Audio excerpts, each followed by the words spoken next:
Finally, game day. It's here. The Alabama Crimson Tide taking on the Clemson Tigers for the national championship. And this is the walkway the Crimson Tide will take as they come out to the field for pregame and for the actual game. And that kickoff is right around 7:30 Central, 6:30 here Mountain Time in Phoenix. Let's take a look here at the stadium. How is it all decked out? You see the College Football Playoff logo as well as Alabama and Clemson's. Such a beautiful sight to see. Fans will be entering here in just a few minutes to get it all started off, and the Alabama Crimson Tide players told us this week that this game is theirs. It's a busy day for all of the prospects, but it does not stop here for some of them. Landon Collins said that he will attend the NFL draft in Chicago, and Amari Cooper said he has not decided whether to or not, but his first official team visit will be to the Jacksonville Jaguars. And one other note from the depth chart from today's Auburn press conference is that the new starting tight end will be Jalen Harris. If you remember, he played tight end at St. James in Montgomery, and we'll see how he and the rest of the team do against Louisville this Saturday.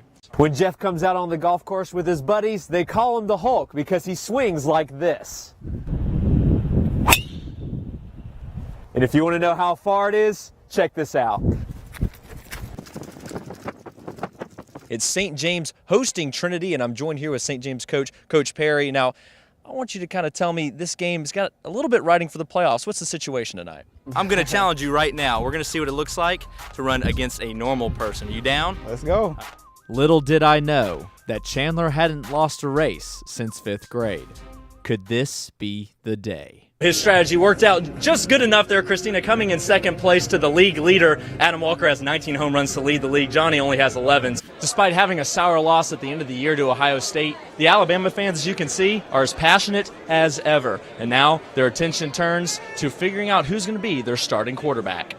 The Alabama Crimson Tide got the win 45-40 to win the national championship. We're joined here with O.J. Howard, Prattville native. O.J., what did it mean to you to come out big in this game? Man, it felt great, man. Practice will start on August 1st for the Troy Trojans, and then we'll see if Neil Brown can do what he calls rebuilding the wall here at Troy. In New Orleans, Ben Bolton, Alabama News Network. Neither team's seasons have gone as planned, but being in the West means both needed this one to keep postseason bowl dreams alive. Take you here to the highlights. Like we said, on the road, facing Arkansas in Fayetteville, and Arkansas got things rolling here. Dominique Reed, 11-yard touchdown. Auburn had the day off, but Alabama, after beating Georgia handedly, they're back in Tuscaloosa to see how they play against Arkansas. We'll go to those highlights right now. As you can see here, Alabama, Arkansas, a big one. And you know what, Jake Coker, he has gotten settled here. I know we talked about it, Josh, him finally getting to start here, getting comfortable, throwing to our Darius Stewart there for a big game. The NFL handed down its offseason suspensions today for several big-name players, and one of them used to play for the Alabama Crimson Tide. Dallas Cowboys linebacker and former Alabama player Rolando McClain is suspended for the first 4 games of the NFL season. McClain had off-the-field issues before, especially in his time with the Oakland Raiders. Now, you know, with all the losses in the SEC East especially, how do you think that's going to shape up over here the next couple of weeks? It's becoming Florida's game. I mean, Florida can win the SEC East now. They've got Georgia. Georgia looks weaker now after Alabama kind of put them in their place. Yeah. So it's Florida, hard to come back after 2 SEC losses. Yeah, 2 SEC losses. That both Tennessee and Georgia are pretty much out of the college football playoff picture. Right. But I think it's the West now, Josh. You kind of have to look at Alabama winning. Ole Miss is still up there. That's right. And then LSU and A&M, that's Alabama's next 2 teams. It was a great night for high school football, and we had some, weather delays north of Montgomery, but still plenty of action to get to. Now let's start here with our ASC Credit Union Game of the Week at Crampton Bowl. We start here, Park Crossing taking on LANIER. Now we're going to do a 4th play of the game here. LANIER is punting, and Will Mahoney's punt is blocked by Jahad Booker. He scoops it up, and he finds his way to the end zone there. That is a touchdown. First one of the game. Park Crossing up 7-0 at this point. But a bad situation happens a few minutes later. A fight breaks out between the 2 squads. The refs and coaches were able to break this one up. 6 players were ejected following the incident, but play resumes 15 minutes later, and a bad play happens to LANIER. The snap goes over James Foster's head for a big loss. And note, next Park Crossing possession coming up, Malik Cunningham, quarterback we all know from Park Crossing, he scrambles, and he ends up scoring a 20-yard touchdown right here. Gets on in there, young man. Park Crossing, they led 16-6 at the break. They go on to win this one over LANIER, 24-17. 7-6. Now in Prattville, the Lions taking on Stanhope Elmore at home. And after a 40-minute lightning delay in the first quarter, Prattville leading 7-0. 2nd and 10 from the 15-yard line. Tanner Anderson hits B.J. Smith for the touchdown right there.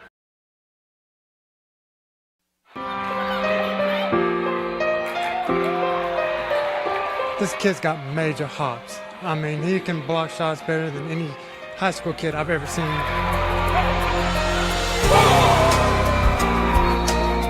Dante, I always could tell that he had a knack for sports. He is definitely the talk of the town, and Luverne High School, everybody's proud of him.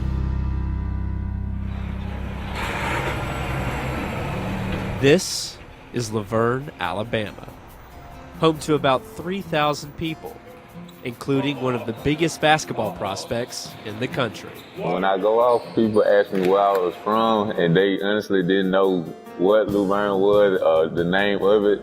I had to spell it out to some people just for them to know what Luverne was, because we're just that small. Some may call Dante a big fish in a small pond. 4 years ago, the highly rated basketball recruit was about 6 feet tall. And after a major growth spurt, he's now 6'11", and one of the biggest standouts on and off the court. It's nice though, just for me to live to see this moment, you know what I'm saying? And, we just wish Dad was here, but. November 30th, 2010. Dante made his debut on the JV team. His dad, Donald Hall, was there to watch him play. But the day would soon turn tragic for Dante and his #1 supporter. And the game had just ended. And we had just finished shaking hands with that team. We were walking off the court. And then all of a sudden, I just heard some commotion up top and looked. And I just seen him laying down. I walked in the locker room and I was taking off my jersey, and somebody told me I better go check on my dad. He was sitting up top. So I walked out and I was going up the steps, and they told me not to come up there. And after that, I just turned around because I knew something bad had happened. Donald Hall had a heart attack while watching his son play basketball. He passed away at the age of 45. As the end of each November approaches, the divided state of Alabama gathers for the Iron Bowl, fans wearing crimson and white or orange and blue, and some even sporting a house divided. But for one Montgomery family, the boundary is blurred, thanks to a true transformation.